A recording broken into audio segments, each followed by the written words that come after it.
Bueno, muy bien. Muy buenas tardes a todos. Les agradecemos su puntualidad.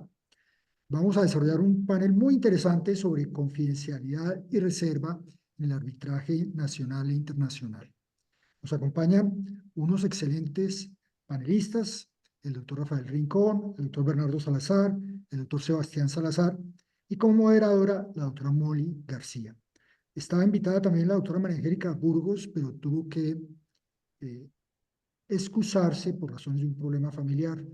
Lamentablemente no nos puede acompañar.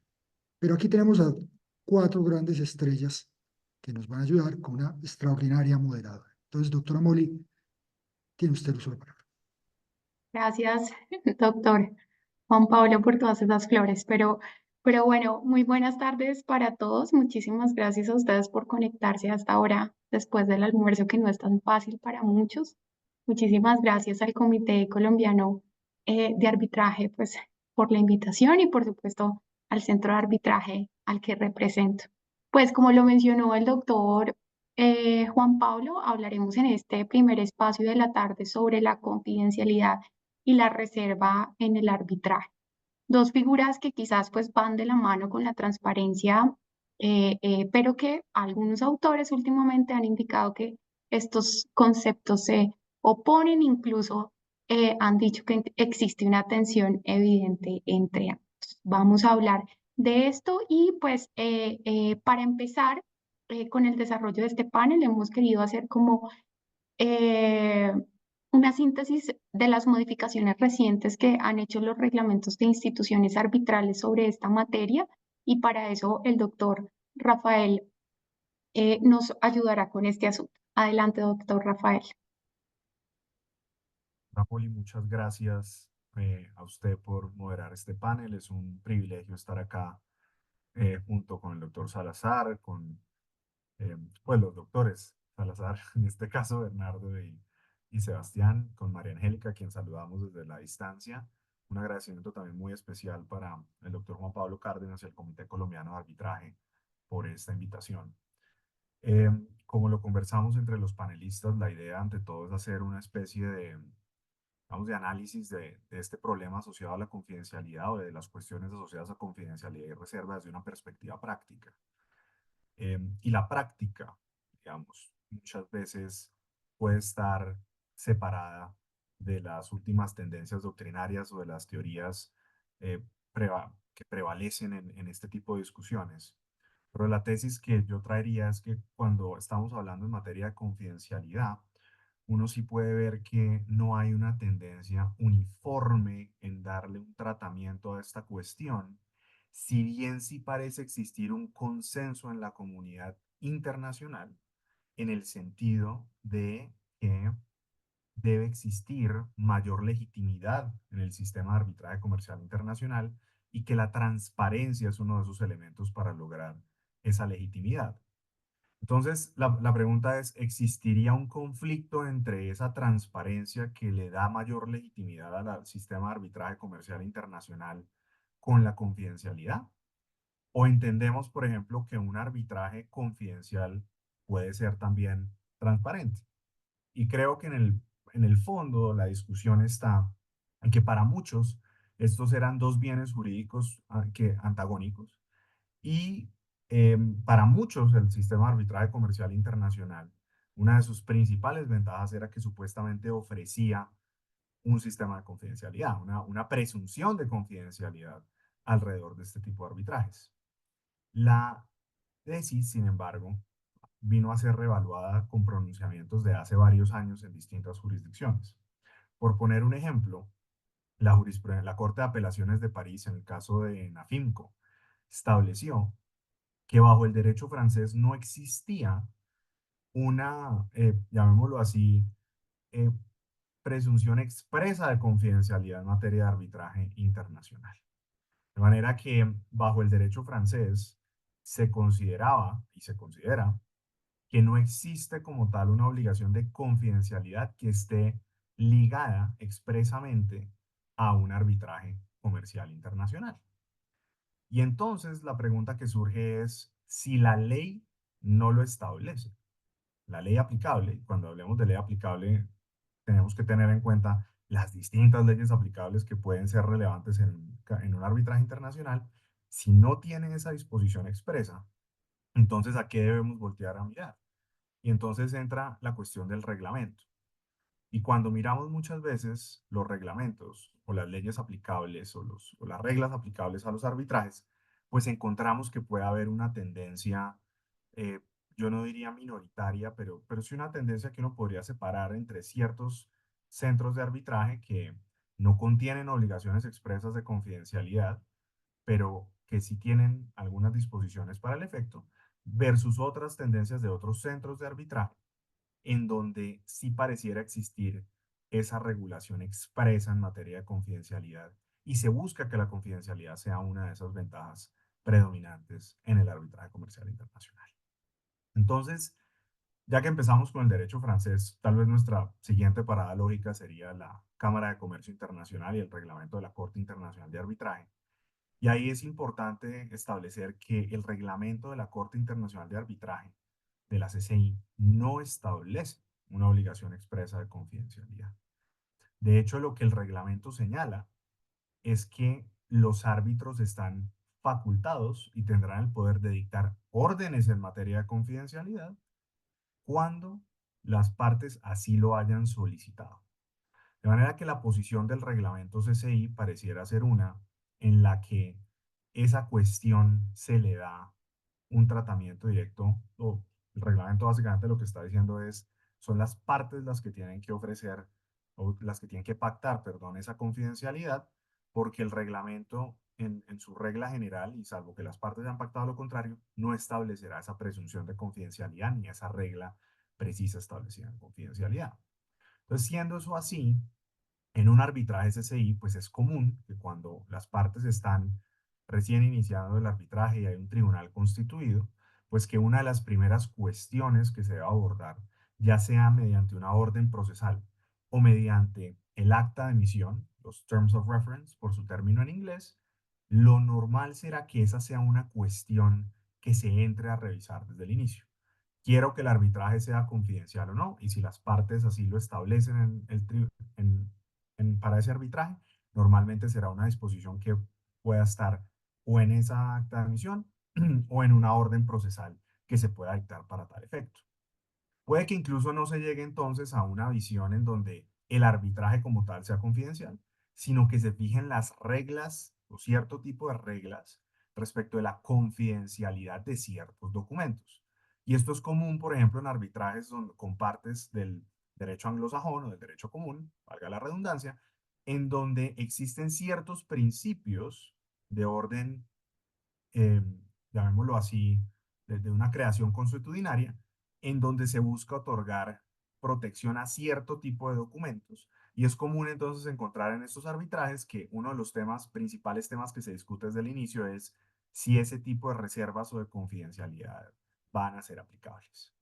Ahora bien, si trasladamos la cuestión, saliéndonos un poco del derecho francés, si trasladáramos la cuestión a Colombia, eh, sugeriría respetuosamente que esta es una buena práctica que se debería incorporar también en el contexto de arbitrajes internacionales que involucren partes colombianas y donde el derecho colombiano fuera aplicable.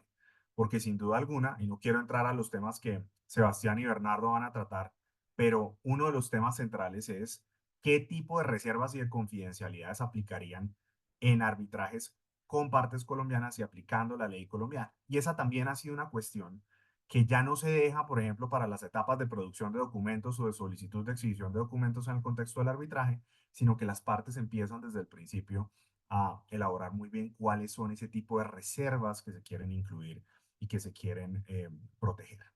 ¿Y por qué hago mención a esto? Porque normalmente se veía este tema desde una óptica del secreto comercial o del secreto industrial, de los documentos que se quieren proteger, pero hoy en día tenemos que tener presentes que en el arbitraje, y particularmente en el arbitraje internacional, las legislaciones de protección de datos, particularmente aquellas proferidas en el contexto de la Unión Europea, tienen unas regulaciones estrictas y severas que ya están tocando la puerta de los tribunales arbitrales internacionales. Entonces, uno de los principales elementos que los árbitros y las partes deben considerar desde el inicio es esa reserva y esa confidencialidad, ¿cómo se maneja desde el contexto de un secreto comercial o de un secreto industrial, pero también desde un contexto de el uso de datos personales y de que se estén protegiendo los derechos de privacidad y intimidad, por así decirlo, y demás, que ya son hoy comunes y que hacen parte, digamos, de un núcleo duro de protección que yo me atrevería a decir sobrepasa los derechos constitucionales locales y ya hablamos de un derecho transnacional en esas medidas. Entonces, esto para decir que en un contexto de confidencialidad, tratar de tener esta discusión en los arbitrajes internacionales desde el inicio es una buena práctica. Y es una buena práctica porque le permitirá a las partes saber bajo qué reglas y en qué cancha están jugando y cuáles son los estatutos aplicables a los distintos regímenes de confidencialidad, ya sea a documentos, a recursos y al mismo tiempo a los temas asociados a protección de datos, que, insisto, son un tema central y una preocupación central. Pero habiendo entonces puesto de presente cómo es este manejo en el tema CCI, quisiera simplemente cerrar frente al tema CCI con un tema, y es que la Corte Internacional de Arbitraje, en una preocupación legítima, particularmente desde la presidencia de Alexi Moore, empezó a establecer ciertas medidas para dar cierta información que fomentara la transparencia y por ende protegiera la legitimidad del proceso. Por ejemplo, a partir de enero de 2016 se empezó a publicar, salvo que las partes consideraban que fuera confidencial, el nombre de los árbitros que estaban designados y que habían firmado acta de admisión para resolver una determinada controversia entre las partes y que se informara que eso era así. Entonces miren ustedes que desde el principio se empezó a publicar ese tipo de información para dotar al sistema de algo más de transparencia que la CCI considera que es necesaria para esa legitimidad. Y los pasos continuaron. Por ejemplo, ya la CCI tiene hoy disposiciones en las que dice que después de 2 años de proferido el laudo, salvo que las partes acuerden en contrario, el laudo podrá ser publicado. Y eso también es otra práctica y que es común encontrar en las negociaciones asociadas a órdenes procesales, actas de emisión, son cuestiones propias de la discusión que se maneja en el contexto del arbitraje CCI. Ahora, si viéramos, por ejemplo, el arbitraje ICDR, el Centro Internacional de Resolución de Disputas de la Asociación Americana de Arbitraje, también hay una tendencia, por así decirlo, a tener ciertas disposiciones que fomenten la transparencia. Por ejemplo, si no estoy mal, el artículo 40 de ese reglamento señala que las partes podrán, en casos específicos, y si así lo acuerdan, permitir la publicación del laudo y publicar ciertos materiales e informaciones relevantes del arbitraje si existe ese acuerdo. Y uno podría decir que el estándar de transparencia, no diría el estándar principal, pero sí un estándar de transparencia que es común y aplicable en el contexto del arbitraje de inversión, son el nuevo reglamento del CIADI, particularmente sus artículos 62, 63 y 64, que tienen unas regulaciones específicas en el sentido de que los laudos u órdenes procesales y demás serán eventualmente publicables, salvo que una parte objete. De manera que pareciera existir como la transparencia y la publicidad, o la publicidad de ciertas decisiones, sería la regla general en el contexto de este tipo de arbitrajes. Ahora, uno diría, bueno, pero con esta tendencia de transparencia y bajo el hipotético de que bajo las distintas leyes aplicables no parecería existir una obligación de confidencialidad, la tendencia pareciera ser transparencia y transparencia absoluta, o por lo menos vamos hacia la transparencia. Y es cierto que sí hay unas tendencias hacia la transparencia, pero hay unas normas y unos reglamentos que, por el contrario, yo no diría, bueno, en realidad no diría por el contrario, pero hay unas normas que, por ejemplo, siguen eh, queriendo darle un interés importante a la confidencialidad. Y sobre esto hay 3 reglamentos que yo quisiera llamar la atención. El principal es el Centro de Arbitraje Internacional de Singapur, que en su artículo 39 expresamente señala que, salvo que las partes acuerden en contrario, una parte, un árbitro, el árbitro de emergencia o cualquier persona que haya sido designada o nombrada por el tribunal, incluyendo cualquier secretario administrativo o experto, deberá en todo momento y en todas las materias relacionadas con el procedimiento arbitral mantener esa confidencialidad, y el laudo será confidencial. E incluso dice expresamente las discusiones y deliberaciones del tribunal serán confidenciales. Luego, el reglamento de Singapur, el reglamento de SIAC, está imponiendo un deber de confidencialidad a todos los participantes en el arbitraje y está además estableciendo que el wording en inglés o la frase en inglés cuando habla de all matters relating to the proceedings, piense que en cierta medida hay quienes sostienen, comentaristas que sostienen que incluso la existencia misma del arbitraje sería confidencial. Entonces, el reglamento de SIAC parece ser un estándar o interponer o aplicar un estándar de confidencialidad severo a todos los involucrados, a todos los involucrados. ¿A qué lleva esto? Cuando hay una discusión en un arbitraje SIAC de esta naturaleza, obviamente el tema de confidencialidad se trae desde el principio también. Recordemos esa buena práctica que estaba hablando desde el inicio. Pero el punto es que la regla ya es contraria. Mientras que en CCI la pregunta sería, ¿qué queremos que sea confidencial? En SIAC la pregunta a hacer es, ¿qué no queremos que sea confidencial? Y eso le da a las partes, pues obviamente, un manejo y unas consideraciones distintas en materia de estrategia y demás de cómo quieren llevar su arbitraje.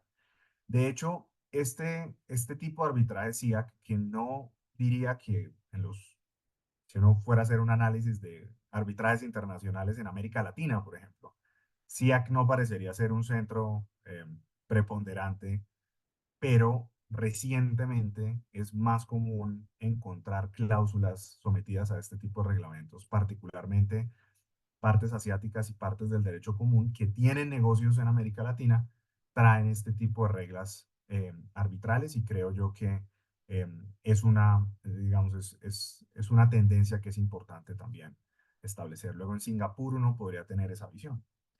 Ahora, ¿qué dice la Corte de Arbitraje de Londres?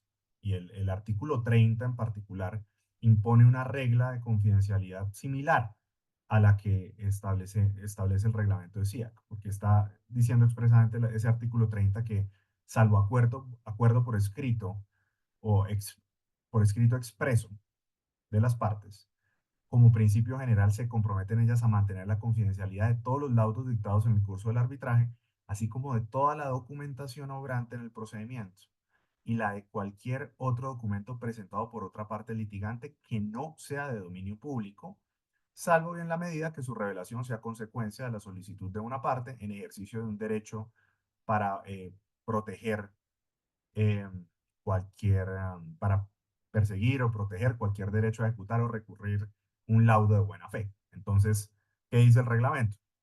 Usted debe mantener la confidencialidad del arbitraje cuando esa confidencialidad entra de alguna forma a dejar de existir o ese deber de confidencialidad deja de ser un obstáculo cuando usted obviamente necesita llevar un laudo o una orden que deba ser ejecutada en el contexto de una corte doméstica.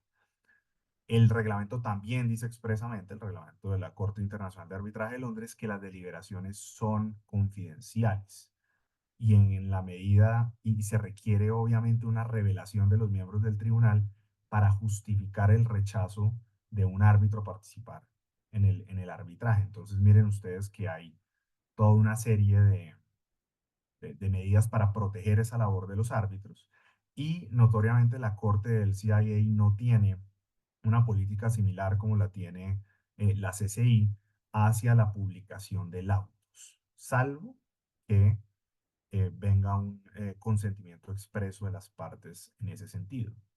Y finalmente terminaría, para no aburrirlos con este tour por reglamentos, pero terminaría simplemente haciendo referencia a la Cámara de Comercio de Estocolmo, que como ustedes saben es un centro de arbitraje muy importante en lo que tiene que ver con disputas en Europa del Este y expresamente eh, hay un artículo tercero en su reglamento que señala que el tribunal arbitral y cualquier secretario administrativo de ese tribunal debe mantener la confidencialidad del arbitraje y del laudo. Eso hace muchas veces que haya una discusión respecto de cuáles son los deberes de confidencialidad de las partes. Y en ese sentido, pues esa es una discusión que también entra a ser abordada por todas las partes en el contexto de los inicios de ese arbitraje. Este es, digamos, como un panorama bastante general. Me disculpo si me demoré un poco, pero quería que tuvieran ustedes un poco la idea de cómo este es un tema que tiene tratamientos diversos en distintos reglamentos y en distintas jurisdicciones. Muchas gracias, Moni.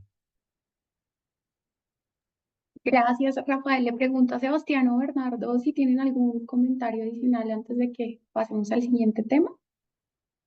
No, Molly, por mi parte no, por el momento. No por mi parte, yo sí construiré en algunos de estos conceptos posteriormente, pero en mi intervención lo hago, Molino Tapanes. Gracias. Listo, Sebastián. Perfecto. Entonces, vamos a pasar a uno de los puntos más importantes, más bien al procedimiento más importante durante el proceso arbitral internacional y es todo lo que concierne al tema probatorio y todas las medidas de confidencialidad que se tocan en este espacio del procedimiento y pues específicamente a un mecanismo que incluso Rafael mencionó allí que tiene que ver con ese secreto comercial del attorney's eyes only. Entonces, Bernardo, ¿nos podrías ayudar con esto? Mil gracias. Sí, muchas gracias, Molly. Pues muchas gracias en primer lugar al Comité Colombiano de Arbitraje, al doctor Juan Pablo Cárdenas. Igualmente, como mencionaba Rafael, es un gusto estar acá acompañado de tan ilustres colegas y profesores de arbitraje, como el doctor Sebastián y el doctor Rafael. Entonces, encantado además de poder compartir este escenario con ustedes. Yo, como introducía a Rafael un poco con la orientación también de tener algunas reflexiones y comentarios sobre alguna perspectiva práctica en relación con el tema de la confidencialidad en el arbitraje, quiero hablar hoy de un mecanismo especial de preservación de confidencialidad, que es el mecanismo de solo a los ojos de los apoderados. Ya lo voy a explicar. ¿Me pueden confirmar si están viendo en este momento una presentación que tengo sobre el tema? La vemos, Rafael, sí. Perfecto. Entonces, básicamente voy a abordar estos tres puntos: una consideración preliminar sobre la confidencialidad, la descripción de en qué consiste este mecanismo y algunos debates o reflexiones sobre el mismo. La consideración preliminar, pues ya Rafael nos introducía acá el contexto general de la confidencialidad del arbitraje y lo cierto es que suele pensarse la confidencialidad es algo intrínseco del arbitraje. Incluso en una encuesta de las encuestas de arbitraje del Queen Mary, una gran porcentaje de los participantes y de los abogados in-house consideraban que el arbitraje era confidencial per se. Es más, que era una de las principales ventajas que tenía el arbitraje frente a otros mecanismos de solución de conflictos como el judicial. Sin embargo, pues ello no es así. Ya Rafael nos introducía la explicación de cómo funciona el tema y cuándo aplica y cuál es la situación respecto de los reglamentos. Simplemente de forma introductoria quisiera traer a colación precisamente que efectivamente algunas leyes se refieren al tema de la confidencialidad del arbitraje e incluyen, digamos, unas provisiones generales sobre confidencialidad, más otras muy importantes, por cierto, como la Estados Unidos, la Inglaterra, la ley suiza, no tienen disposiciones de confidencialidad. Ahora, hay asuntos, efectivamente, y como tú decías, Molly, litigios en los que existe una particular atención y preocupación en relación con la confidencialidad de algunos documentos de pruebas. Yo me voy a referir acá a un aspecto específico y es la confidencialidad de documentos, de pruebas, y a un mecanismo especial de preservación de esa confidencialidad, no a la confidencialidad en general del proceso arbitral, ni a la privacidad, que es un concepto hermano de confidencialidad del arbitraje.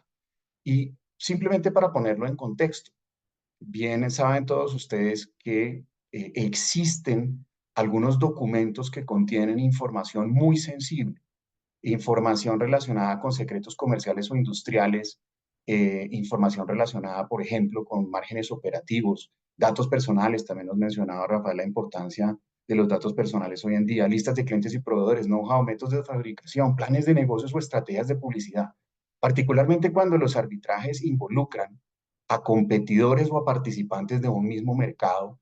Esa información es altamente sensible. ¿Y qué es muy sensible de esa información?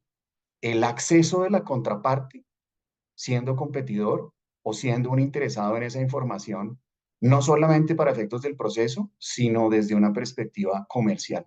Y el uso que pueda darle esa parte o que la revelación de esa información sea accedida por un tercero, lo cual le represente algún tipo de inconveniente o desventaja a la parte que ha tenido que revelar esa información dentro de un proceso. Entonces, acá se presenta una situación, perdóname, voy bajando acá, no sé si ahí se está bajando la presentación o estoy No, en no la la primera. estamos, no seguimos en la primera. Perdóname, dame un segundo, gracias por avisar, volver a proyectarla un momento.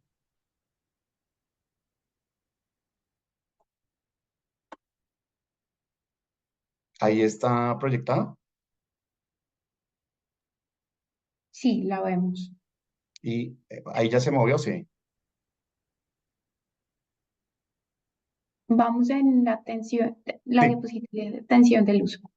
exacto. Entonces, ¿qué se presenta en relación con este asunto? Pues hay una tensión entre mm, el lograr la justicia teniendo en cuenta los derechos y necesidades de ambas partes. ¿Cuáles? Por una parte, la necesidad de usar o acceder a una prueba para soportar una pretensión o una excepción, y del otro lado, la protección de esa información confidencial. Y acá quiero hacer una precisión. Normalmente se tiende a pensar que el acceso o digamos la problemática de la revelación de la información confidencial solo se predica del acceso de una parte a la información de la otra parte. Pero es que esta problemática se presenta también con la información reservada de la propia parte que quiere presentarla en el proceso, pero que no quiere perder la reserva de esa información. Entonces, la tensión se presenta igualmente respecto de la información que esa parte quiere presentar o necesita presentar, pero respecto de la cual quiere proteger su confidencialidad. Entonces, la tensión representa entonces un debate entre si se niega la prueba y de esa forma se impide ese derecho a presentar el caso, o se hace eso y se afecta la confidencialidad, porque no proteger la confidencialidad afecta los derechos de la otra parte. Una vez conocida una información de esta naturaleza, ¿cómo deja de ser conocida? ¿Sí? ¿Cómo se impide en la práctica su uso? Entonces, dentro de este contexto es que surge, ¿me confirma si ahí pasó la diapositiva? Sí, pasó. Entonces, dentro de este contexto es que surge la estructuración de medidas de protección de confidencialidad específicas en materia probatoria. Y ellas pueden tener lugar a través de un acuerdo específico de confidencialidad, ¿sí? O también cuando la lex arbitri lo permite, a través de una orden dada por el tribunal para la protección de confidencialidad, dentro de los poderes de instrucción que bajo el artículo 19 de la ley modelo UNCITRAL o el 92, que equivale exactamente a ese artículo de nuestra 1563, tiene un tribunal de arbitraje. ¿En qué consiste entonces este mecanismo? Que es un mecanismo que se ha desarrollado en la práctica del arbitraje internacional para manejar esa tensión que describía yo entre la necesidad de poder aportar o acceder a información reservada y la protección de la misma. Pues es el mecanismo del attorney's eyes only, solo a los ojos de los apoderados. ¿En qué consiste y de dónde viene? Este es un mecanismo que viene de la tradición del common law, particularmente del litigio en Estados Unidos relacionado con aspectos de propiedad industrial. En esos famosos casos de patentes, etcétera, se ve la necesidad de tener que acceder o presentar este tipo de información en la que hay una sensibilidad altísima por el uso que la otra parte o eventualmente un tercero puede hacer de esa información tan sensible, pero que es imprescindible para poder presentar el caso o su defensa. Entonces, ¿de qué manera se desarrolló ese mecanismo en esa jurisdicción y cómo se trasplantó al arbitraje internacional? Se estableció un mecanismo que permite el uso de la prueba y a su vez protege la confidencialidad. Busca un equilibrio entre esa tensión de intereses en pro de la justicia. ¿Y a través de qué? Dos formas. o bien por un acuerdo de las partes en las que se establezca la forma cómo se accede solamente por parte de los apoderados, miembros del tribunal y otros intervinientes dentro del proceso, como los peritos, pero no de las partes, porque lo que se quiere proteger es precisamente esa información del uso indebido que pueda llegar a ser la otra parte. Y en ese mismo sentido, puede ser o un acuerdo o una orden dada por el tribunal en ese sentido, que no es la única. Existen otro tipo de mecanismos y en esto pues quiero por supuesto ser claro, la revisión por un tercero, el exhortar a las partes a que ellos mismos lo hagan, etcétera. Revisión en cámara de documentos, etcétera. Es decir, se mira sin las partes y se toma una decisión. Eh, Ahora, ¿cuál es el sustento que ello tiene? Viene, como les digo, de una tradición del common law y obviamente las reglas de la IVA, que son reglas que como todos sabemos, las reglas de práctica de pruebas de la IVA, que es un mecanismo de convergencia de tradiciones civil y de common law, ya incorporan ese tipo de medida.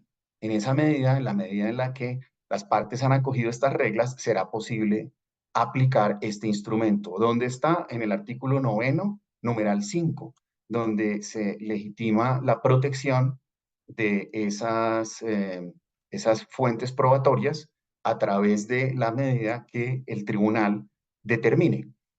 Asimismo, y como ya anticipaba Rafael, el reglamento de la CCI, numeral 22.3, establece también la potestad del tribunal de tomar este tipo de medidas. Al respecto, los comentarios de las reglas de práctica de la DIVA desarrollan explícitamente esa posibilidad, mencionando incluso el mecanismo del AEO. Ahora bien, simplemente de forma puntual y descriptiva, ¿qué regula un acuerdo de esta naturaleza o una orden? Porque puede estar a través de un acuerdo que las partes hacen voluntariamente para regularlo o porque el tribunal lo incorpora en una orden para manejar este asunto. Primero, ¿cuáles son los documentos o el tipo de materia a la que se refieren los documentos? ¿Cuáles van a ser los sujetos que lo van a ver con exclusión de las partes? En principio los apoderados, por eso el mecanismo tiene el nombre que he dicho. Se extiende también a los expertos para que puedan trabajar con este tipo de documento, los traductores, los transcriptores que van a ver ese tipo de documento. La forma como entonces se van a manejar los documentos reservados se harán con tacha para efectos de que las partes no vean la información reservada, pero entre los apoderados cruzarán las versiones completas donde hace referencia a la información reservada, al igual que obviamente los árbitros que sí la verán. La forma en que eso se maneje en su incorporación al expediente y en las referencias a los memoriales y como veremos más adelante, incluso al laudo. Los procedimientos de exclusión cuando hay controversias específicas sobre algún documento de estos que se considera que se debe excluir de la medida de protección o no, el tratamiento que se le va a dar en la audiencia y si están las partes, si las partes se tienen que retirar o cómo se va a manejar eso, entonces para conservar esa medida de protección y como les decía, finalmente en el laudo si va a haber o no igualmente esas ediciones. ¿Cuáles son los retos y debates que plantea entonces este mecanismo? Voy a hacer mención a un par de casos en los que precisamente se adoptó el mecanismo y dieron lugar a una serie de acciones judiciales interesantes que nos permiten dar pie a cuáles son esos puntos, digamos, de tensión y de reflexión que presenta un mecanismo tan interesante como este que permite usar la prueba y a la vez protegerla. El primero es un arbitraje que tuvo lugar entre una compañía china, un constructor chino, y la empresa Jaguar Energy en Guatemala, relacionada con una construcción de una central eléctrica de carbón entre este contratista chino y el propietario que es Jaguar Energy Guatemala. En ese caso, Jaguar exhibió unos documentos, pero decidió editarlos, tachar parte de los documentos porque esos documentos incluían una información confidencial que no quería que la contraparte pudiera acceder por preocupaciones del manejo de esa información. Estando dentro del arbitraje, consideraba esta parte que si la contraparte tenía acceso a esos datos, por ejemplo, tenían los datos de subcontratistas, de proveedores, etcétera, podía ponerse en peligro la ejecución de la obra que estaba pendiente con ocasión de la terminación de este contrato y la disputa. tenía razones válidas para solicitar esa protección, y lo que hizo fue presentar entonces una orden para permitir que pudiera mantener esa información reservada o que se le legitimara a tenerla reservada. La contraparte se opuso, dijo, esta orden sería procesalmente injusta, usted está suponiendo que yo haría uso indebido de una información, cosa que es presumir una conducta equivocada, una mala fe y no la buena fe, y está invitando al tribunal a prejuzgar.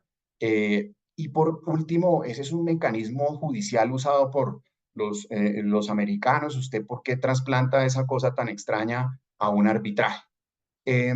Pues bien, el tribunal decidió conceder esta orden a los ojos de los apoderados únicamente, en dos etapas, diciendo, mire, en primer lugar, los documentos efectivamente solamente se van a revelar a los abogados. Y en segundo lugar, el demandado, si lo considera, puede eventualmente pedirle al tribunal que determinados empleados tengan acceso a esos documentos para que usted pueda consultarle, el apoderado, al cliente, el manejo específico que le puedan dar en su estrategia de defensa en el proceso.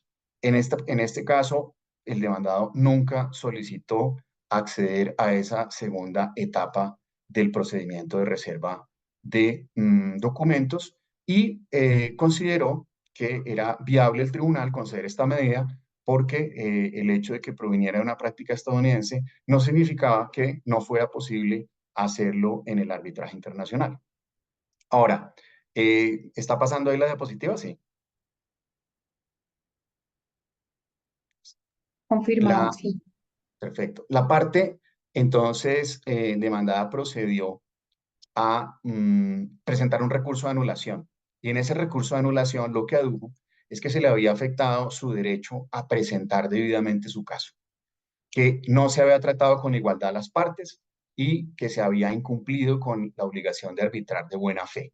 Había habido una violación en la oportunidad de conocer las pruebas en su contra y de hacerles frente.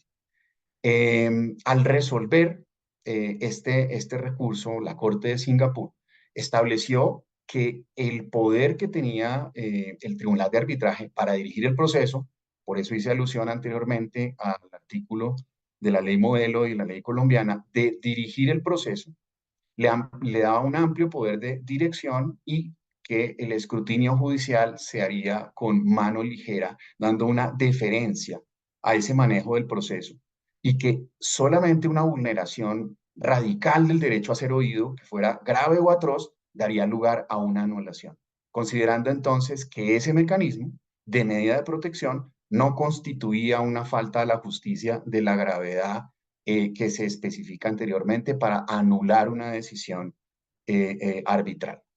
El segundo caso es un caso de un arbitraje de Bell Corporation, del que fue, por cierto, árbitro Gary Bourne, y fue una disputa relacionada con un acuerdo de accionistas, el cumplimiento de un acuerdo de accionistas.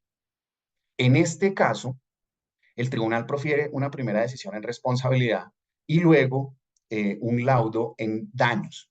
Al momento de cuantificar los daños, el tribunal encontró que las pruebas aportadas por el demandante para soportar el perjuicio no le merecían suficiente credibilidad, más sí un documento que se había pedido exhibiera o quería o quiso, digamos, en la etapa de establecer los daños, verificar un documento que ha pedido la convocada durante la etapa de exhibición, y este era un documento que tenía información reservada. En esa medida, el tribunal expidió una orden de exhibición únicamente para los ojos de los apoderados, como la que he explicado, y finalmente, con fundamento en ella, profirió un laudo en contra del demandado, de la parte que se ha, digamos, opuesto, y la condenó a 60 millones de dólares. Pues bien, ¿qué ocurrió? Se presentaron dos acciones judiciales relevantes. La primera, ante la Corte Suprema de BVI, era la competente para conocer del recurso de anulación, en el que la convocada adujo se había incurrido en una nulidad porque se le había violado el derecho a contrainterrogar sobre los documentos protegidos, se le había violado su debido proceso. Y la Corte consideró que esa, digamos, alegación se ha debido formular dentro del proceso y no por la vía de anulación, pero además que había tenido efectivamente la posibilidad de presentar su caso, había incluso su experto hecho referencia a ese documento dentro de la etapa, digamos, probatoria, de manera tal que negó el recurso de anulación. Sin embargo, cuando se fue a ejecutar el laudo, la Corte de Casación de Turquía, años después, negó el exequatur porque consideró, a diferencia del juez de anulación, que la parte no había podido presentar efectivamente su caso y que el laudo era contrario al orden público de Turquía. Consideró que la preocupación de confidencialidad no justificaba imponer una medida de AEO solo para los ojos de los apoderados y que en esa medida sí se había violado el debido proceso de esa parte. ¿Qué nos plantea entonces esto para concluir? Que existe, por ejemplo, una medida como esta, que es un instrumento muy interesante proveniente de prácticas judiciales en la tradición del common law, que hace posible viabilizar el uso de pruebas que tienen un carácter confidencial y reservado, garantizando esa reserva, pero permitiendo su uso dentro del proceso. Es una medida, sin duda, que genera bastantes retos, inquietudes y debates, porque de una parte, por ejemplo, se genera una tensión entre lo que es el deber de información y consulta, por ejemplo, de un cliente, de una parte de un abogado con su cliente y la posibilidad de ese cliente de revisar también directamente la información con la que está probando su caso o su defensa, tal y como, por ejemplo, está en algunas normas incluso de la práctica de la profesión de abogado, como el American Bar Association, que les preciso ahí en la presentación, entra en tensión ese mecanismo, la adopción de ese mecanismo con estas reglas y derechos y deberes de parte y cliente, y asimismo la tensión con el debido proceso como tensión existente entre el medio para garantizar el uso de esa prueba, pero el debido proceso y el real acceso a la justicia en un caso concreto en el que no se puede acceder directamente por la parte, sino solo a través de sus apoderados. Esa tensión es de suma relevancia analizarla de cara a los acuerdos de las partes sobre la conducción del proceso, remisión de ellas a un reglamento que permita o no, por ejemplo, CSI o lo permite, o la lex arbitri, por supuesto, donde la lex arbitri que nos aplica el arbitraje para determinar si lo permite o no, y finalmente el orden público del país de ejecución, que como vimos en ese precedente, puede finalmente hacer un escrutinio adicional a la validez de este mecanismo. Muchas gracias. Mil gracias, Bernardo. Ahora vamos a dar un cambio, vamos a hacer un cambio abrupto en la temática y pues le pediría a Sebastián que nos ayude un poco en lo que respecta a la confidencialidad en el arbitraje nacional e internacional y de esta confidencialidad y la atención frente a los intereses públicos. Muchas gracias, Molly. Bueno, por supuesto, primero que nada, confirmar, ¿me escuchan y me ven bien? Perfecto, bueno.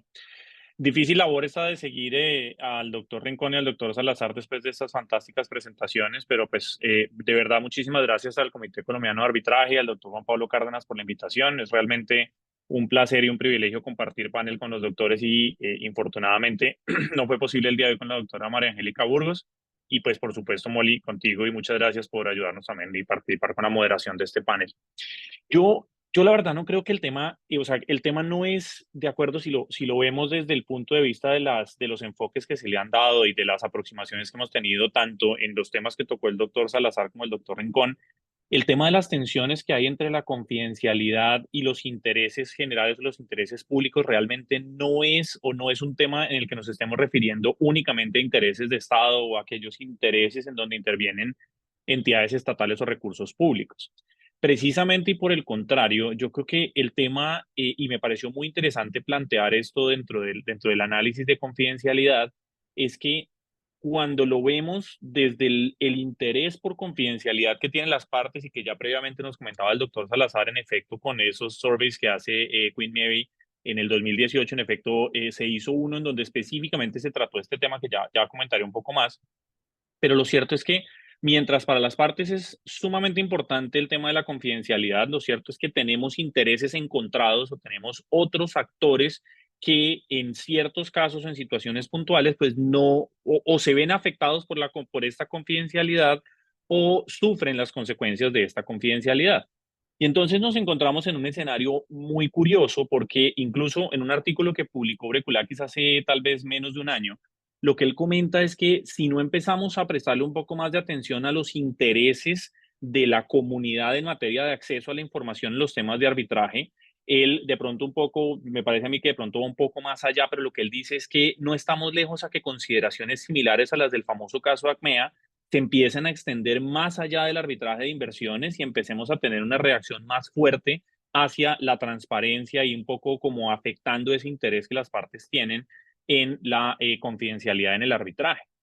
Y es que no solamente la confidencialidad es importante dentro del arbitraje y es uno de los factores más relevantes que las partes consideran, son de los factores que los motivan para acudir a arbitraje. Nada más este survey al que se estaba refiriendo también el doctor Salazar nos muestra que cerca de un 73% de las personas lo consideran entre muy importante y bastante importante, entre pues muy importante. Lo que pasa es que el survey es bien curioso porque dice very important un 40% y quite important un 33%.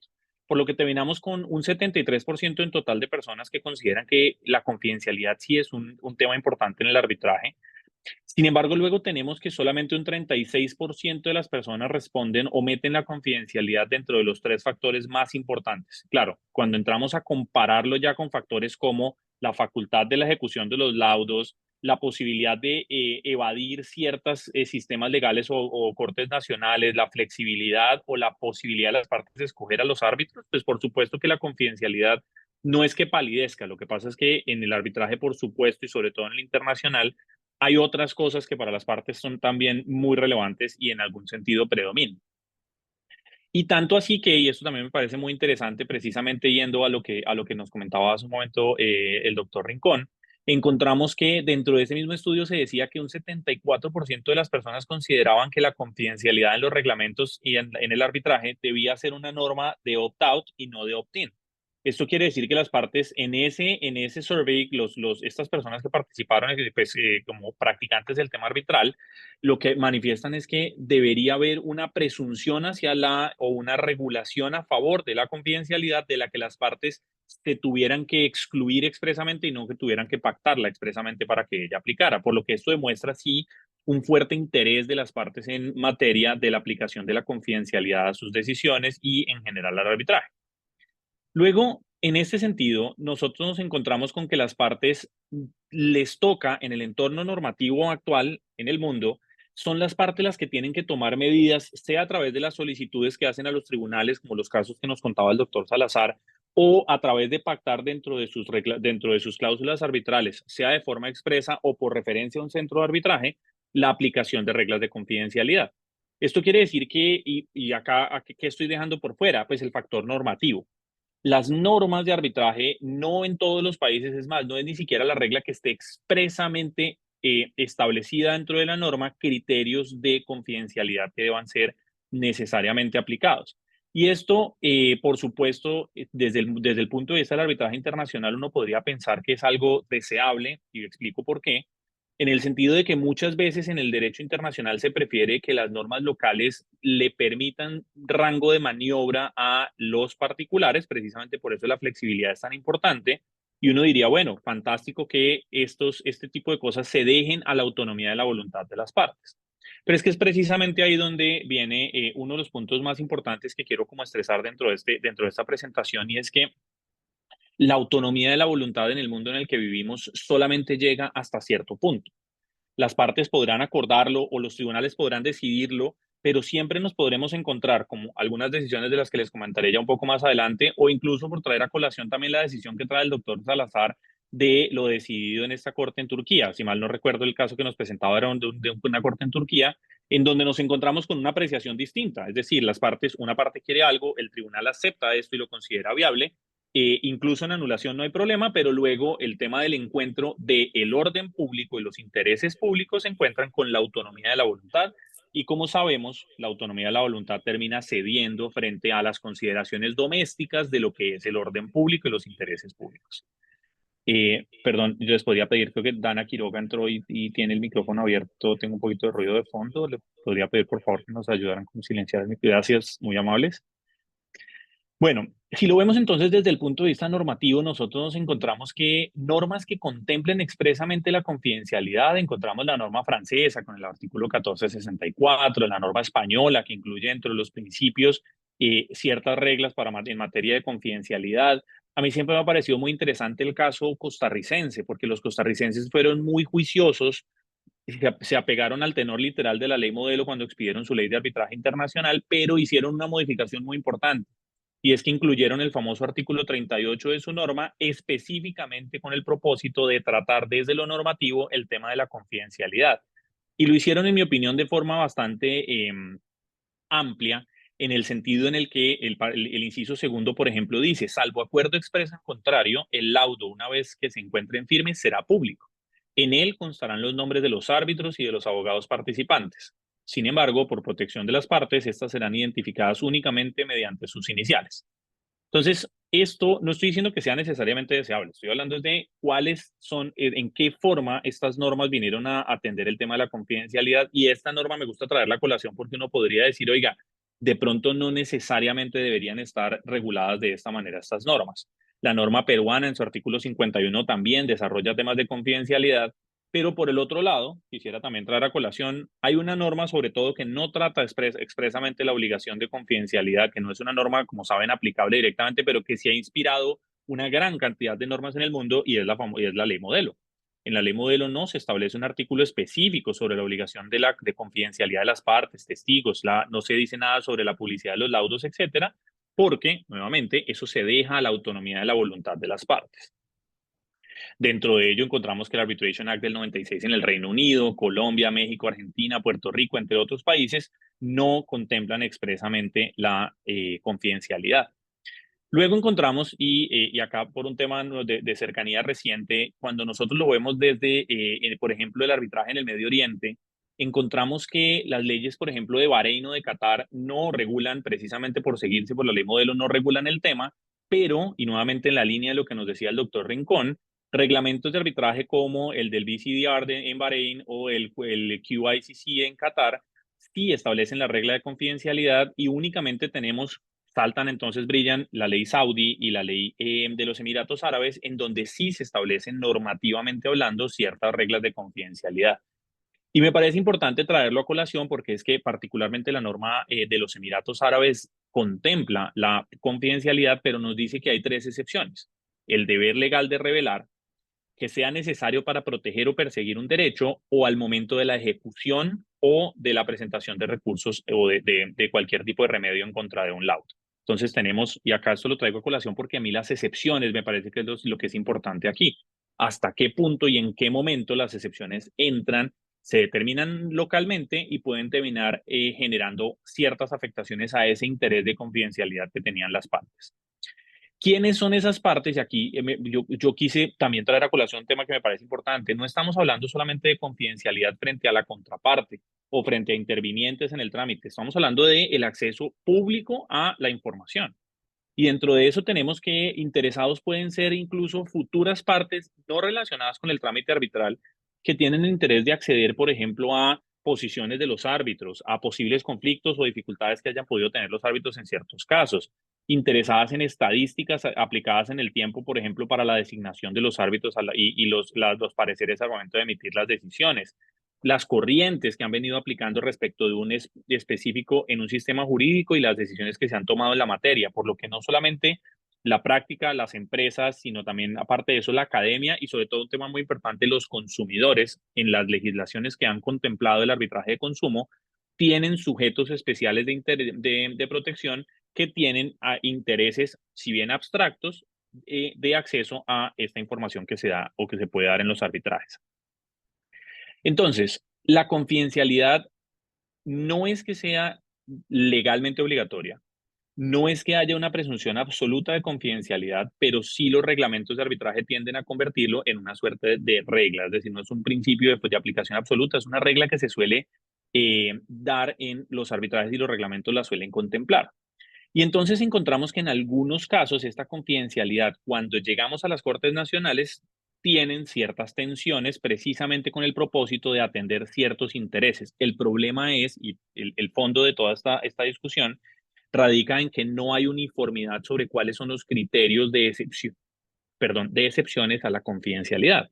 Tenemos claro que las partes la acuerdan, que los reglamentos las contemplan, pero dependerá de cada juez local, de las consideraciones domésticas, el entender cuáles son las excepciones, porque tengamos en cuenta que las partes muchas veces dicen, mire, yo voy a arbitraje porque yo tengo información o tengo circunstancias que de ninguna manera quiero que se conozcan por el público, por eso voy a arbitraje, para luego encontrarme que en ciertas circunstancias, a veces incluso impredecibles o desconocidas, el laudo sí termina siendo, o información del mismo, termina siendo conocida por el público y eso pues se considera, por supuesto, en esos casos indeseable. Hay un caso, y es un caso del 2004 de Moscow, el famoso caso de Moscow Bankers, y es que en este caso lo que se dice es que pues fue una discusión básicamente sobre un cumplimiento, un incumplimiento que se alegaba de unos banqueros. Y los deudores en este caso lo que querían era que la información del laudo se hiciese pública precisamente porque la decisión fue absolver de toda responsabilidad a Bankers.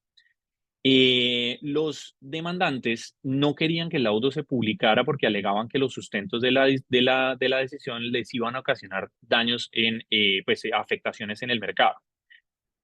El juez y eventualmente en la apelación se decidió mantener privada la información y las razones que se dieron es que sí hay un principio, un criterio de publicación de las decisiones y que debe haber una transparencia, que es deseable entonces que se publiquen las decisiones, pero que si bien esto es cierto, este criterio de publicidad de las decisiones judiciales no es absoluto y hay que tener en cuenta qué efectos podría llegar a tener esa publicación en las partes y cuando se logre demostrar que hay una afectación real posible, se podrá entonces hacer una excepción a esta regla de la confidencialidad. Este caso es interesante porque luego es utilizado en otras situaciones. Miremoslo, por ejemplo, ciertas dificultades que se han presentado en el common law. En el caso de Penn National del tercer circuito en el 2020, lo que se dice es que al momento en el que Penn National gana este laudo en contra de sus reaseguradores, le pide a la Corte del Distrito que confirme este laudo, esto con base en la sección 13 del Fair Arbitration Act. Y finalmente, si bien las partes retiraron la solicitud porque hubo una conciliación entre las partes, posteriormente apareció otro reasegurador que no era parte del proceso y pidió que se le concediera acceso al laudo alegando que debía haber acceso a esa información, teniendo en cuenta que esos documentos habían entrado a lo que se denominó en ese caso el Judicial Record, y el Judicial Record tiene un principio de acceso universal y de publicidad de la información. Y acá entonces se generó en este caso una discusión trayendo a colación el caso también del tercer circuito del famoso caso de Pansy pues, lo que se denomina el caso de Pansy en el 94, y es, fíjense ustedes hasta dónde tenemos que ir para decidir este tipo de situaciones, es qué es lo que se considera un Judicial Record para determinar si le iba o no a aplicar el criterio de publicidad del Judicial Record.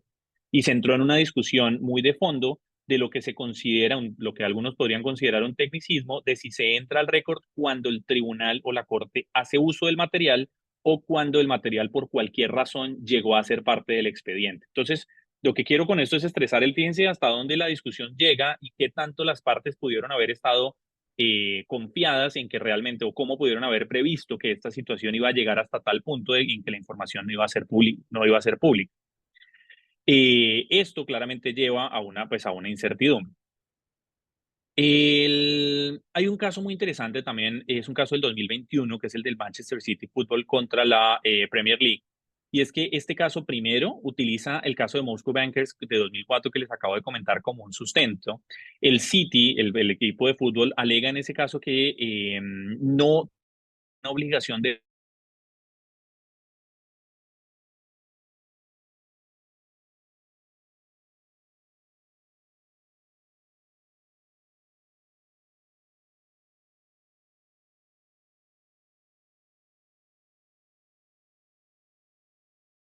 totalmente incomprensible el laudo y porque cualquier tipo de anonimización no serviría porque todo el mundo sabría quiénes son las partes y de qué se trata el caso, por lo que ellos pidieron que definitivamente no se publicara, a lo que estuvo de acuerdo la Premier League.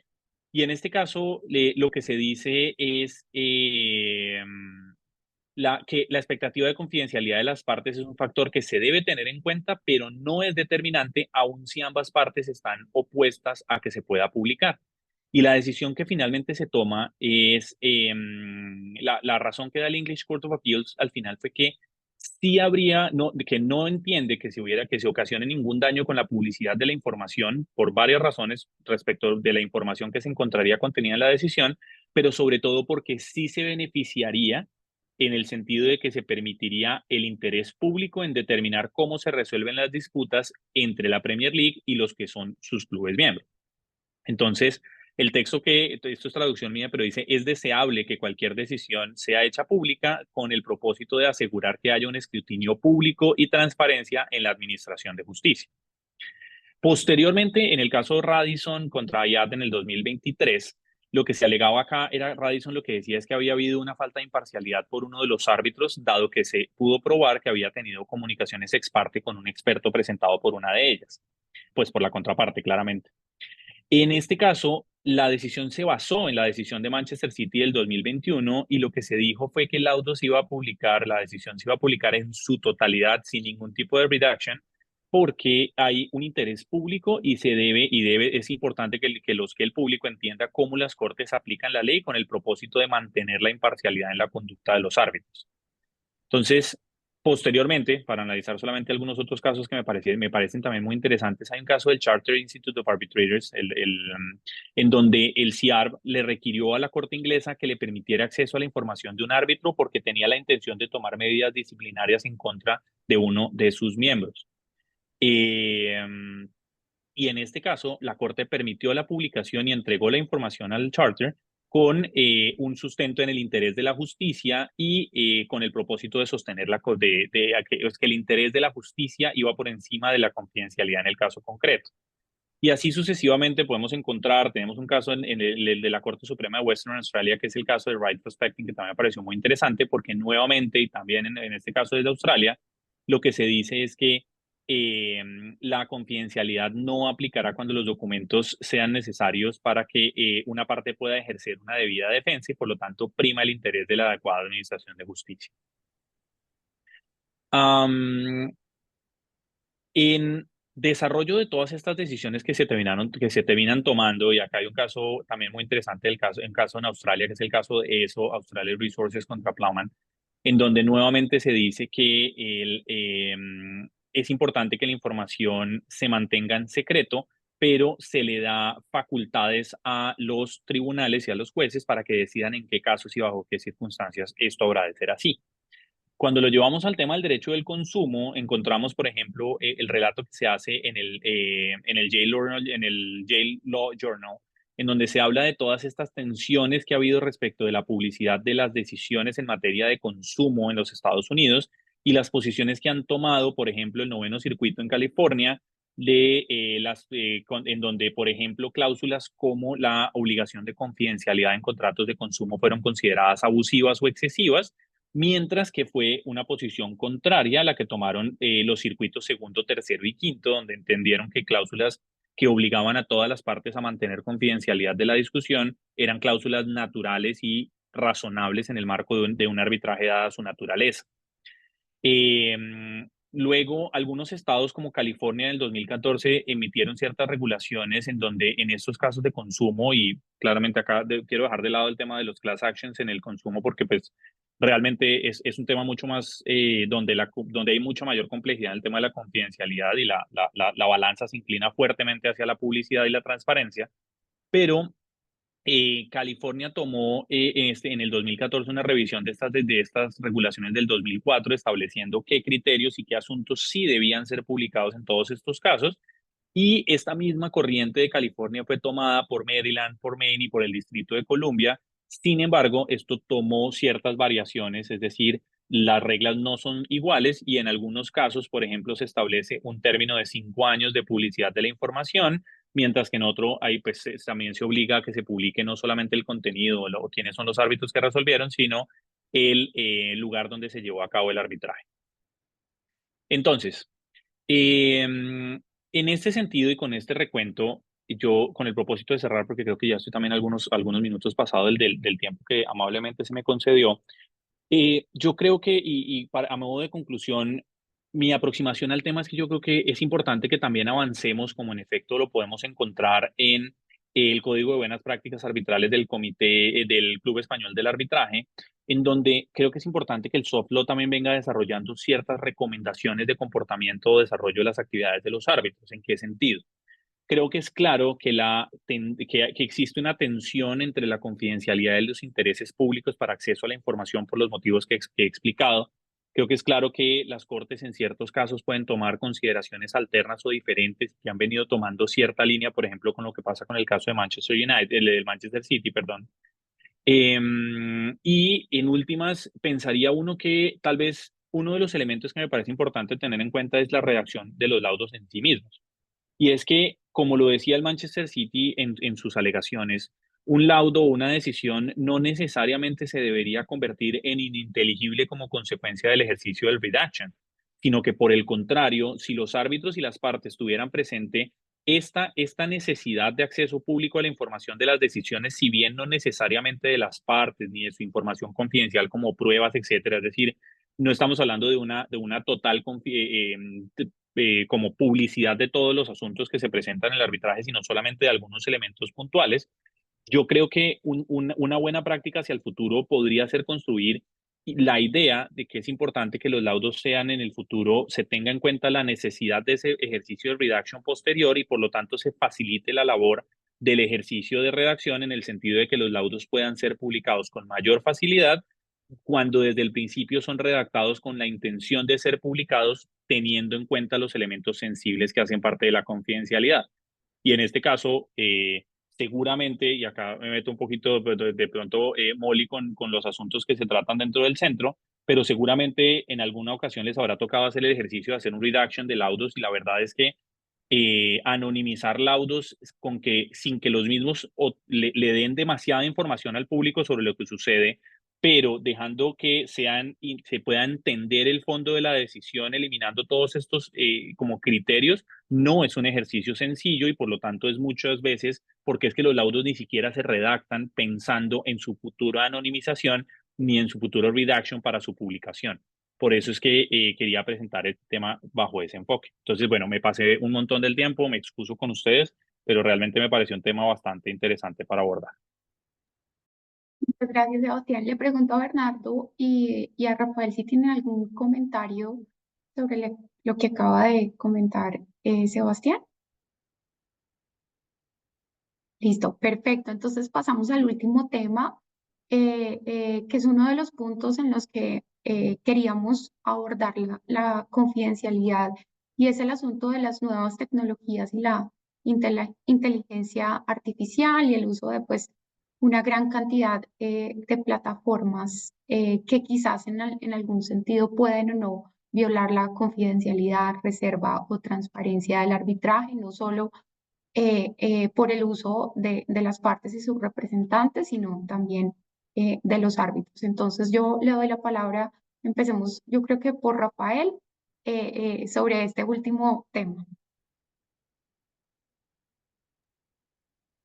Gracias, Molly. Pues ya que María Angélica no nos pudo acompañar, lamentablemente, tal vez la forma como la inteligencia artificial o las nuevas tecnologías en realidad están irrumpiendo en el contexto del arbitraje internacional, yo diría que de dos formas. La primera es qué tipo de transparencia o estándares de transparencia deben cumplir el uso de esas nuevas tecnologías.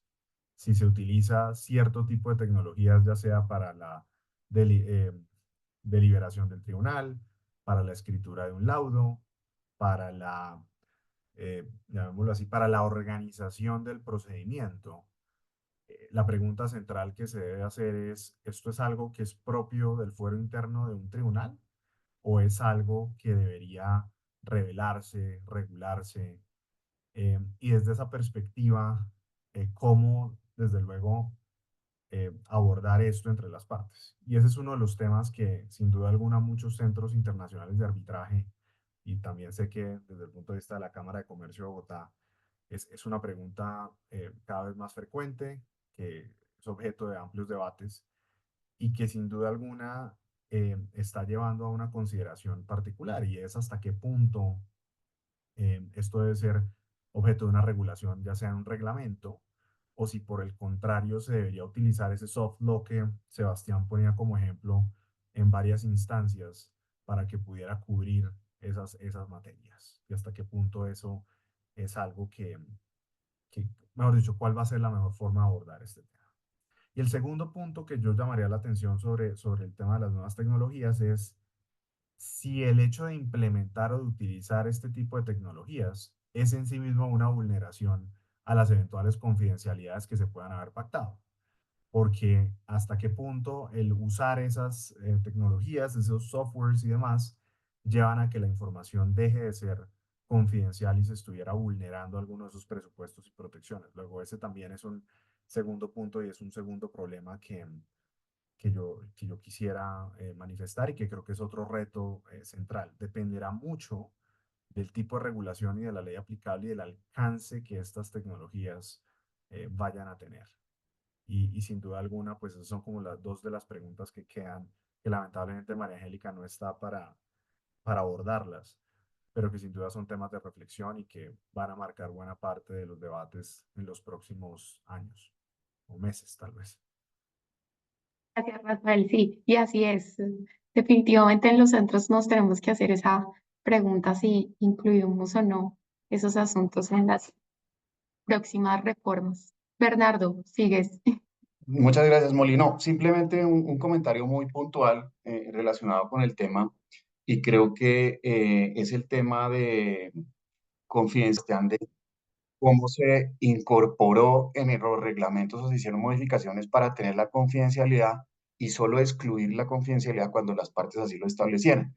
Pero ya en el 2021, fíjense que la preocupación no es esa, sino más bien la confidencialidad en el arbitraje respecto de la ciberseguridad. Es decir, como ya tenemos unos arbitrajes que estamos manejando prácticamente íntegramente a través de uso de información digital, audiencias virtuales, etcétera, pues una de las grandes preocupaciones que existe precisamente ahora es la de la ciberseguridad. Es, oiga, pero ¿y cómo preservamos no solamente, digamos, el concepto de confidencialidad, sino de privacidad, que como decía, es un concepto hermano del de confidencialidad en el arbitraje, precisamente por esos temas de ciberseguridad? Y cuando uno mira esa encuesta de Queen Mary, ya la del 2021, ve cómo realmente no es que haya existido tampoco un altísimo grado de ciberseguridad. Solamente el 9% de los encuestados manifiesta que se adoptaron siempre en sus casos medidas de ciberseguridad, y el 18% frecuentemente, y el 57% menos de la mitad de los casos. Entonces yo creo que algunas de esas inquietudes que quedan ahí planteadas es válido que sean consideradas y que se adopten buenas prácticas de manejo para garantizar la reserva de esa información. Hay tres puntos que me llamaron la atención que se considera que son importantes en esa encuesta. El uso de plataformas por parte de las instituciones o de las instituciones es algo a lo cual los usuarios le dan un valor muy alto. El adoptar protocolos e instrumentos de ciberseguridad, por ejemplo, el del ICCA de New York Bar y CPR. Ese protocolo de ciberseguridad es, por ejemplo, un lineamiento que puede ser de muy fácil uso, y es un lineamiento que puede ser muy práctico adoptarlo. Y asimismo se considera también que los propios árbitros deben también tener medidas de ciberseguridad para garantizar también la adecuada reserva de la información, no usar correos personales, Gmail, Hotmail, sino correos profesionales con dominios seguros. Entonces yo creo que ese es un aspecto sobre el cual también hay que ya, digamos, adoptar medidas concretas de buenas prácticas para garantizar ciberseguridad que permita la reserva de la información del proceso arbitral y no se afecte también lo que denominamos también la propia privacidad del arbitraje. Imagínense la sensibilidad que puede tener que lo que usted aporta dentro de un arbitraje sea hackeado en un incidente de ciberseguridad. Imagínense, nosotros hablando de protocolos de I/O entre las partes para que realmente sea un tercero en el que un incidente de estos de ciberseguridad, que es lo que está, digamos, ocurriendo como grandes riesgos hoy en día, ocurra, pero en un arbitraje. Entonces creo que es otro punto de reflexión sobre el tema. Gracias. Gracias, Bernardo. Sebastián, comentario al respecto. Gracias. Y sí, algunos puntos, algunos aspectos muy puntuales que quería traer a colación. Y es que yo acá, sobre todo, y precisamente a partir de lo que comentaba ahorita el doctor Bernardo, me parece interesante un tema y es que tal cual, cuando llegó la pandemia, la ICC se dio cuenta de que el tema de la virtualidad y el uso de la tecnología iba a dispararse en el arbitraje. Si bien ya venía siendo utilizado desde antes, se volvió una preocupación aún mayor.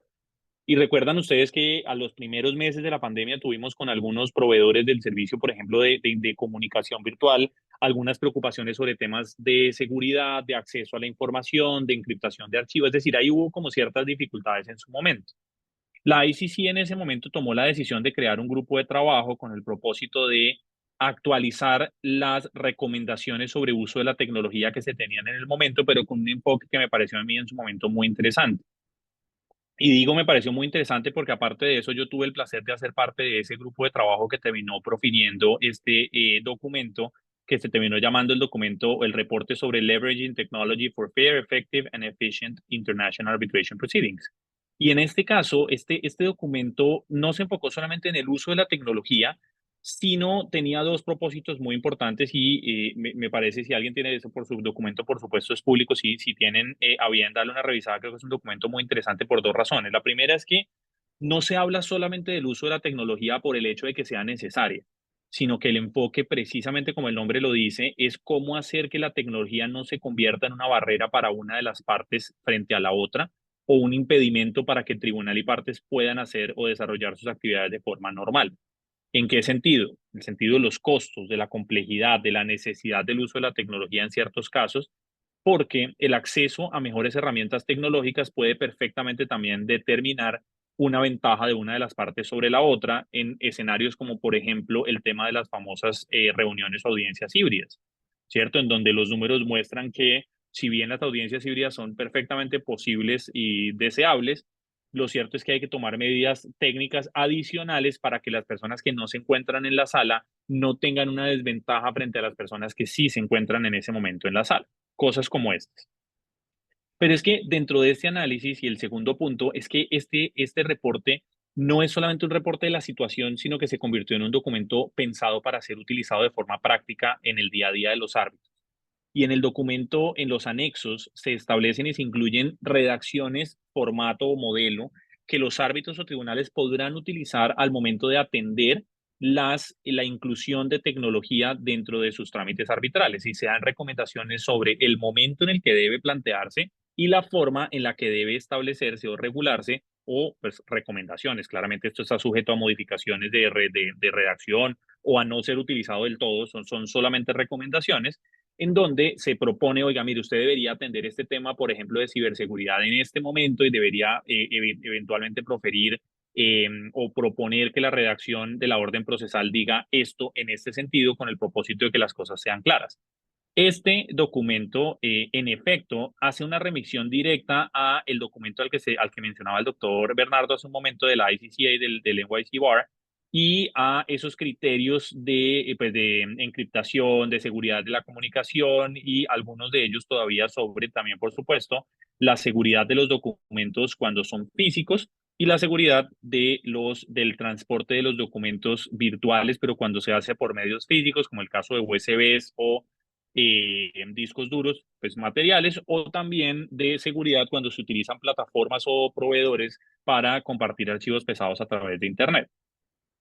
Y de este informe, más allá pues, de la importancia que se da a la tecnología y a las herramientas que se utiliza, hay algunas cosas que me parece importante resaltar que van a sonar a números, pero pues no, me parecería que no necesariamente tienen que ser números fríos.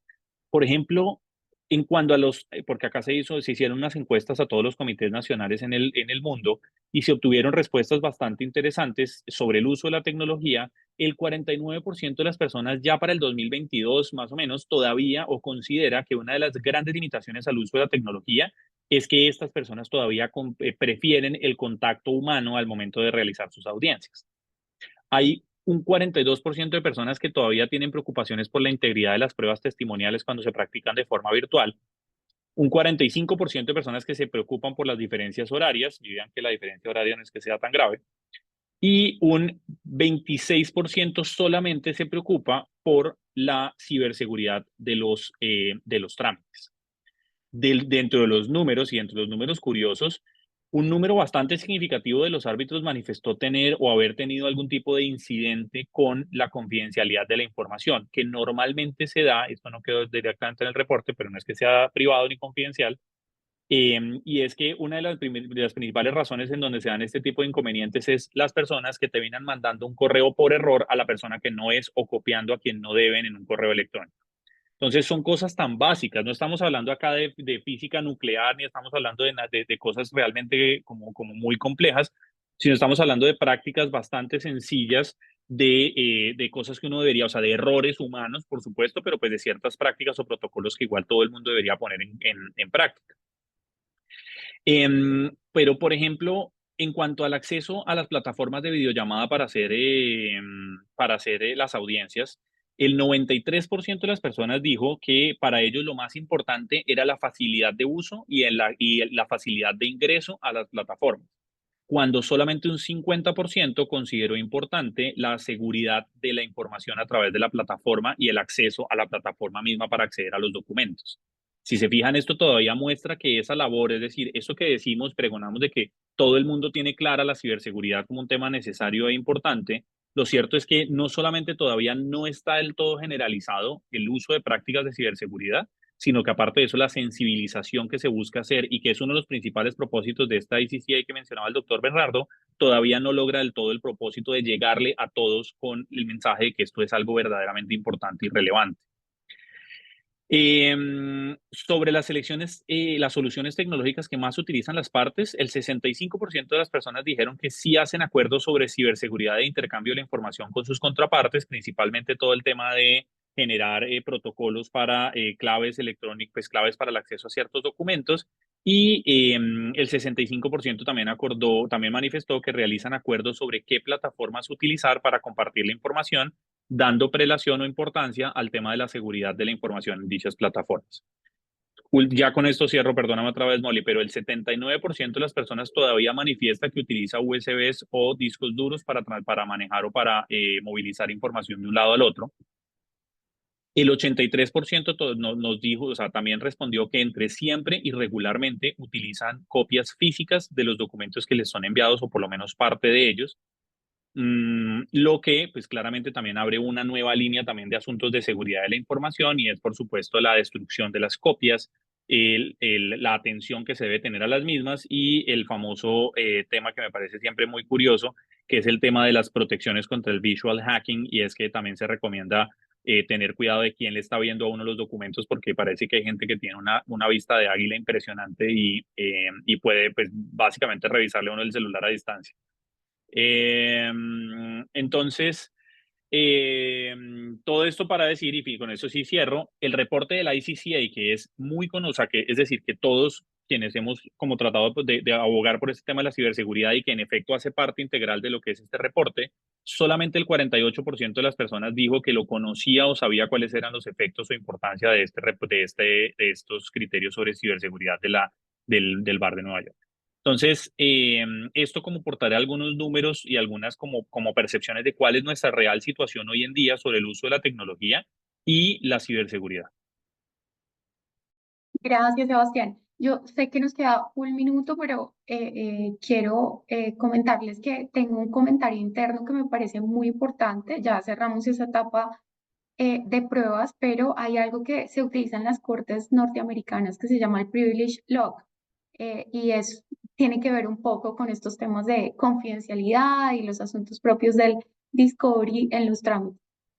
No sé si alguno de nuestros panelistas tiene algún comentario de esto que nos ayude como a sanear la duda de aquí interna que me envíen. Pues teniendo un minuto, Está. doctor Rafael, adelante. No, adelante, Sebastián, si quieres. Yo No, puedo cerrar iba con pues un comentario de básicamente, 20 segundos. sí, iba a ser algo muy, muy cortico, muy pequeño, pues básicamente el privilege log es normalmente un criterio, un documento que se suele enviar junto o acompañado al cuadro de Redfern con el propósito de que sobre todo las partes que son de sistema, o sea, que las partes puedan llevar un control sobre cuáles son los motivos por los cuales están negando el acceso a ciertos documentos en la revelación. Y esto, en mi opinión, y esto ya es un tema más de opiniones personales, es un poco más como o tal vez en respuesta a la práctica de que se han generado muchas discusiones sobre documentos que terminan no produciéndose como consecuencia de que han sido copiados a veces algunas personas, acá no me quiero mojar demasiado con el tema, han sido artificialmente copiados a sus attorneys, a sus abogados, con el propósito de eventualmente no presentarlos en un discovery. Esto último no estoy diciendo que suceda ni que sea el motivo, sino que he escuchado manifestaciones en tal sentido para evitarme conflictos más adelante. Sí, y simplemente diría, es una práctica ligada en muchos escenarios a los temas del derecho anglosajón, particularmente producto de lo que era la figura del discovery, en donde precisamente le permite tanto a las partes como al tribunal tener esa relación de cuáles son esos documentos que están sujetos a algún tipo de privilegio. Y ojo que privilegio no es solo confidencialidad, hay otras relaciones de privilegio que son importantes. Y desde esa perspectiva, ¿por qué está limitada esa exhibición?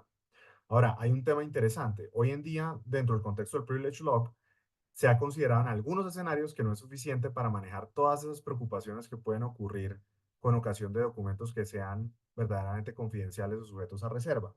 Por ejemplo, en algunos arbitrajes han existido ejemplos en donde cuando se va a revelar un documento, ese documento puede crear lo que se llamaría una especie de percepción equivocada sobre la imagen de la parte o podría afectar sustancialmente la imagen de una de las partes o respecto a una cuestión que no es objeto del arbitraje. Entonces hay un ejemplo en donde, un caso famoso en donde, por ejemplo, producto de una exhibición de documentos, salió una serie de información que decía que una parte podría ser vista como realizando comentarios racistas o xenófobos y demás, y que eso no debería ser objeto del arbitraje. Y muchas veces lo que ocurre, incluso ya ha llegado a ocurrir, incluso es que el propio tribunal, para no entrar ella a conocer los documentos directamente, designa un árbitro especializado para que resuelva las objeciones de confidencialidad.